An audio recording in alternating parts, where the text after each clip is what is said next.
The headline of today's discussion is clear: we're about to find out whether Republican senators can still say no. It's about the Senate hearing coming up for Todd Blanche, who's been nominated to lead the Department of Justice. In the past few days, a federal judge from the Southern District of Florida, Judge Kathleen Williams, wrote a ruling that raises serious doubts about Blanche's fitness for the role. She said she's extremely troubled by his conduct and referred his behavior to judicial officials in New York for possible disciplinary action, even disbarment. That's because Blanche, once Trump's personal attorney, entered into a settlement with President Trump and his family. The deal gave the president and his relatives immunity from tax audits and created a $1.8 billion fund that could be used to shadow the Treasury to control the administration. It's a very inside job, Trump on one side and the IRS on the other. That intersection shows how Blanche has placed his former client's interests above the nation's. The editorial board says that as a caution. They point to the power that the Department of Justice wields, noting that it curtails personal liberty in ways that no other agency can.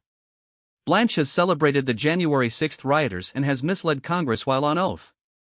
He has suggested that the president has a right, and even a duty, to command the department to investigate those he has had issues with. And the board argues that the Senate, even the Republican upper chamber, must reject his confirmation. Indeed, two Republicans on the Judiciary Committee, Senators John Cornyn of Texas and Tom Tillis of North Carolina, have already voiced concerns. Both are in the last years of their tenure, and it's portrayed as a sign of their reluctance to oppose any Trump freeing. The board urges that senators should act with decency, patriotism, and a sense of self-respect by voting against the nomination.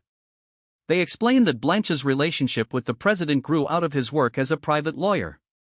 He represented Trump allies like Paul Manafort and later joined the legal team that defended Trump over the hush money payment to Stormy Daniels. After the 2024 election, Trump chose him as Deputy Attorney General. The editorial board is explicit: the bond between the two men runs deeper than normal legal ties. When they speak, they appear to have forgotten the traditional restraints on law enforcement powers. The question is what the Senate can do. Tradition says a voice of left can hold a term that was great.